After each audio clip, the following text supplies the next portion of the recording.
Hello, and welcome to Creating Video Content Video. For those of you who don't know us, I'm Amanda Sutt, and I'm the Creative Director and CEO at Rock, Paper, Scissors.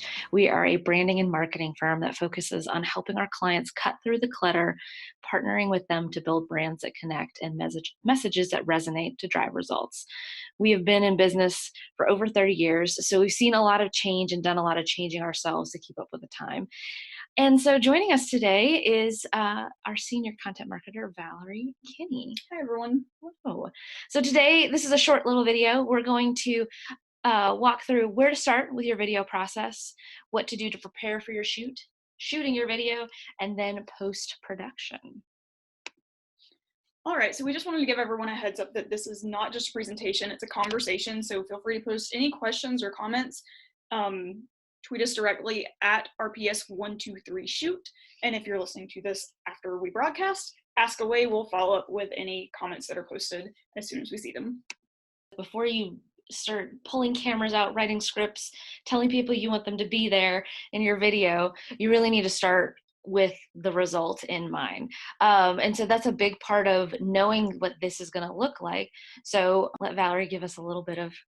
All right, so as Amanda said, think about those results first before you get started. And when we're talking about results and goals and the things that you want to achieve with video and your YouTube channel or Vimeo, whatever platform you're using, we're not talking about the number of subscribers or your total views. What we're talking about here is to first consider what you want to achieve overall. So think about who you want to talk to, who you want to reach, the messages you want to tell them. So are you going to use this channel primarily for educating your audience on your products or services? Are you going to use it to share success stories or testimonials? Are you wanting to draw in new people? Or is this going to be a resource for your current audience? That's the kind of things that we're talking about when we want to think about the results first. So once you cover those basics, then you can start building out goals for how many subscribers you want and how many video views. Absolutely. So with all those basics in place, we're ready to start creating content and posting it to your channel. So we're going to go over some tips to help you create your videos and optimize them. And creating videos doesn't have to be complicated. Well, we could probably do an entire long drawn out webinar on this. We want to just keep this really simple and easy to use to get you to start doing it, because the only way you get better at it is through practicing. All right, so first things first, you need some equipment. The basic list is a smartphone like an iPhone X, a computer, and some editing software like OpenShot or Video Editor, which is free. Mm-hmm. But if you want to up your game with some additional equipment, you might want to invest in some items like a camera, such as a Canon C300, a tripod, a lapel mic, some lights, and then some better editing software. So some examples of that would be Apple Final Cut Pro X, Lightworks. There is a free version of this, but there's also a pro version that's available for a monthly subscription fee. And then there's also iMovie. All right, so now you've got your equipment. Let's start planning your video shoot.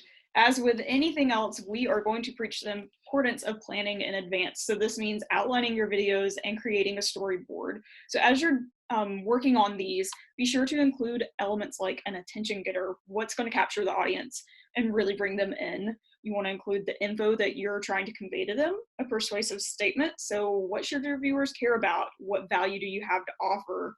What is that thing that you really want to resonate with them? And then a call to action to get them to take the next steps. Mm-hmm. And we'll include a link to a storyboard template so that if you guys want to use that you have that available. All right, so now you want to start planning for your location. So first thing first is to secure where you're going to shoot your video well in advance. Determine the date and time, because if you don't have that down and you just show up, you're probably not gonna be able to accomplish what you were hoping for. So if you're shooting your video in an office, you need to let other people know when this is going to take place so you can avoid stuff like excess background noise, unwanted interruptions, and then also just being aware of your backgrounds in general. If you need to get shades set up so there's not a lot of harsh sunlight, whatever that is, getting that taken care of in advance. All right, so once you've done that level of planning, now we need to start recruiting talent. So you need to determine the people to act or present, depending on what you're doing with this. If you want them to provide a testimonial or voiceover. Also, you want to be sure to get a professional, or sorry, just a photo release from anyone who will be there. We have a picture of it here. We'll also include a template to a boilerplate version of this so that you can get that. It's always just good. Anybody in the background who might be seen in it, you want to get their approval that it's okay that they're in it. And so that will be available for all of you. All right, so then you also have to decide, is this going to be scripted or is this going to be freestyle? And so if it's scripted, you're going to outline exactly what you want people to say, and you're going to need to decide if you want them to memorize it in advance or if you want to do something like cue cards. And cue cards can be as simple as poster board with lines written out on them, or you can really start to leverage some of the screen technology we have. If you can position the way that your shoot is going, you can have a big monitor up that has text nice and big that you scroll through as well. So you can get really creative with that, and that helps people not get so anxious about memorizing lines and just giving them the cues that they need. So the other option is to do freestyle. So that's unscripted filming, and it's usually a better option after you've scripted or rehearsed, or at least have an outline of like the questions that you want to do to give people practice. And so a lot of this is you really, practice. We'll get more into this, why we say practice is important, just to warm people up, get them comfortable, because there's something about putting a camera in front of people that just makes them freeze and makes them look awkward on stage on the video. So we want them to really start to relax into it. So the more you get to do it, the better it is. So if you're doing something that is scripted, you are going to want to schedule actual rehearsals to go through it. And I usually recommend having a camera in that room so people get used to having a camera, even if you're not recording. And then if you're going to do the freestyle, just make sure you plan enough time prior to actually needing to shoot. It could be the day of, it could be prior to, where you run through what you want to do on that. And it might not have to be the whole thing, but just a couple little pieces just to get people comfortable with it. All right, practice. I said I was going to repeat this. I'm going to repeat it a lot. So it's really important. If your talent isn't well rehearsed, it will show. So some great places to practice, and you can use this for you or for your talent. These are my favorite ones. The car is a great place to practice. You might look a little crazy for people driving past you, but it's a great way to work on practicing those lines and really getting used to saying them out loud. Reading with your eyes is very different than saying something verbally, so you need to be doing that. The shower is always also a great place. And also it's like breakfast or dinner with your family watching you. There'll probably be some of your harshest critics, so it's good to get that out of your system, and also gets you used to doing it in front of people. So before you start filming, it's also good to do some vocal warm-ups to get your mouth and voice ready. Some really good warm-up exercises include red leather, yellow leather. So repeat that over and over again just to warm up your mouth. You can also hum with your mouth closed. Try humming along with a song on the radio, or changing notes and patterns. You can also, there's always the National Theater vocal warm-up video that we'll keep a link to in here. So if you want to go super pro, you can do that. So you definitely want to be thinking about talking, not overusing your voice, but 10 to 15 minutes before you film, you need to go through some of that exercise. Good to walk around a park, if you're in the car, whatever that needs to be, just so that you're used to talking and your mouth is ready to move. All right, so all this prep work is complete. It's time to start filming. So lights, camera, action. Mm-hmm. The day of your video shoot, you definitely need to arrive early to set up and test everything, and also do a final run through. That way, if you have any last minute changes or anything you need to address, you take care of it before you start filming and have to cut and start over. You also want to listen and watch while you are filming, so you can make sure you have good audio and that everyone is in focus on the camera. And definitely take some notes throughout.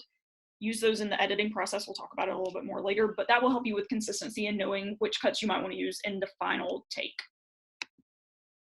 So now you captured all your footage, time to start editing and going into post-production. So when editing, we want to go ahead, and these are the best practices that we have for you guys to be able to use to make the best use of this time. So first, you want to review all of the clips. So when you're doing that, you want to go through and sort any unwanted or unusable clips. And this could be a combination of either just deleting them Or if you're a digital hoarder, just put them in a separate folder, because it will slow you down if you have to go through those every time. You really only want to get down to like the key ones that you know you want to use. Mm-hmm. Then you want to review and add your notes from the video shoot about which takes you want to use, what has the best audio quality, etc.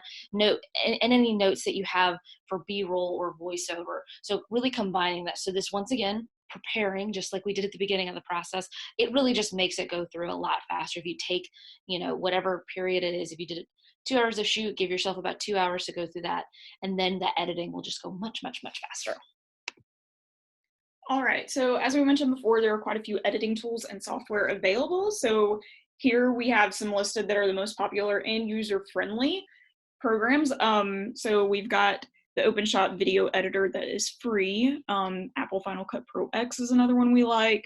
As we mentioned earlier, Lightworks has a free version as well as a pro version. The pro version does have a monthly fee, and then there's iMovie. So that's just a short list. There are lots of other options out there. So definitely, if this is something you want to invest money in, do some research, figure out what's going to work best for you.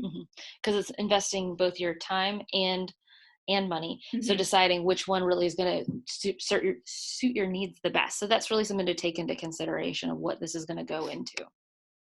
All right, video standards. This is one other item that you definitely want to have on hand for video shoots and the editing process, because you may not always have the same person working on multiple video projects. So you definitely need to have standards and guidelines to make sure that your brand is presented consistently. That way you cannot tell that somebody in-house created a video for you versus hiring out a video production firm or something like that. You want to keep this document easily accessible so that you can share it with anybody working on your video content, and definitely take time to review it and make updates as needed, especially if you're making updates to your branding. All right. So that's super high level, all the little things that go into shooting a video. So thanks for joining us today. We've created other YouTube video content. There's a little meta for you. YouTube 101, what you need to know to make this marketing channel work for you. We have a link below in the description that you can check that out. And it goes a lot more into setting up your channel and your video content strategy. And please subscribe to our channel to stay up to date with the latest marketing channels to help you cut through the clutter, build a brand that connects, and messages that resonate to drive results. Thanks, guys.